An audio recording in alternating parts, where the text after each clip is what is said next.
Hello guys, आप सभी का स्वागत है आपके अपने चैनल स्टडी ट्रिक्स में। आज हम आपको बताएंगे जयशंकर प्रसाद की रचनाओं को याद करने की ट्रिक। दोस्तों, बोर्ड परीक्षाओं में बच्चों को यह समस्या होती है कि इतनी सारी रचनाओं को कैसे याद किया जाए, और वो याद नहीं कर पाते और पेपर में छोड़ आते हैं। तो हम इन्हें आपको एक सरल ट्रिक के माध्यम से बताने की कोशिश करेंगे। ठीक है दोस्तों, वीडियो को लास्ट तक ज़रूर देखें। आइए शुरू करते हैं। देखिए जयशंकर प्रसाद की रचनाएं। तो यहाँ से शुरू करेंगे। राजश्री ने जन्मेजय का नाग्यज्ञ किया, उसमें एक घूंट कम रह गया। दोस्तों, जो ये अंडरलाइन है ये ट्रिक्स हैं उनकी।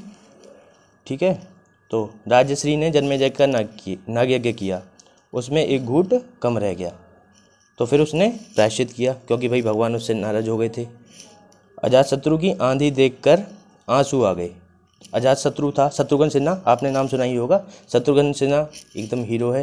तो उसने आंधी देखकर फिर उसके शत्रुओं को आंसू आ गए, और फिर आंसू की जो लहर थी वो कानों तक पहुंच गई, और कानों तक जब पहुंची तो उसका चित्रधार मतलब फेस बिगड़ गया उसका। ठीक है, ये जो अंडरलाइन वाली है वो ट्रिक्स है। ये आंधी, एक घूंट, प्रायश्चित, आंसू की लहर थी भाई। आंसू आएंगे तो टिप टिप टिप, तो फिर लहर जो है कान कुसुम तक पहुंच गई। ठीक है, फिर उसका चित्रधार मतलब फेस बिगड़ गया। ठीक है, स्कंदगुप्त और चंद्रगुप्त दो दरबारी थे। उन्होंने इंद्र को जाल में फंसा लिया पहले तो। ठीक है, फिर जब इंद्र जाल में फंस गया तो उसने आकाश को आवाज़ लगाई, आकाश आकाश आकाश। तो इसे कहते हैं प्रतिध्वनि सुनाई दी उसे। तो फिर आकाश ने उसकी सज्जन की तरह मदद की। जब सज्जन की तरह उसने मदद की तो कामायनी ने खुश होकर उसे पुरस्कार दिया। ठीक है, तो विशाख एक लड़का था। विशाख की तितली का नाम था ध्रुव स्वामिनी। ठीक है, ध्रुव स्वामिनी जो थी अपने आप को कंकाल को देखकर इतराती मतलब इरावती थी। ठीक है, एक बार और रिवीजन करेंगे। राजश्री ने जन्मेजय का नाग्यज्ञ किया था, तो उसमें एक घूंट कम रह गया। जैसे आहुति देते हैं ना, उसमें एक घूंट कम रह गया। तो फिर जब एक घूंट कम रह गया तो भगवान उससे नाराज हो गए। तो फिर उसने उसका क्या किया, प्रायश्चित किया। ठीक है, फिर उसके बाद अजातशत्रु की जो आंधी थी, यानी कि शत्रुघ्न सिन्हा की आंधी देखकर आंसू आ गए। बहुत तेज चल रही थी भाई, फिल्मों में आपने देखा होगा बहुत तेज चलती हैं।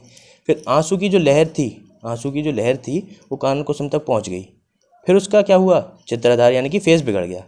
ठीक है, स्कंदगुप्त और चंद्रगुप्त ने इंद्र को जाल में फंसा लिया। फिर उसने आकाशदीप को आवाज़ लगाई, आकाश आकाश आकाश। तो उसे प्रतिध्वनि सुनाई दी। उसने सज्जन की तरह उसकी मदद की, तो कामायनी ने उसे पुरस्कार दिया। और उसके बाद विशाख की ध्रुव स्वामिनी तितली अपने कंकाल को देखकर इरावती थी। ठीक है दोस्तों, तो आपकी ये हो गई। राजश्री ने जन्मेजय का नाग्यज्ञ किया, उसमें एक घूंट कम रह गया, उसने उसका प्रायश्चित किया। जब एक घूंट कम रह जाएगा तो उसे प्रायश्चित करेगा।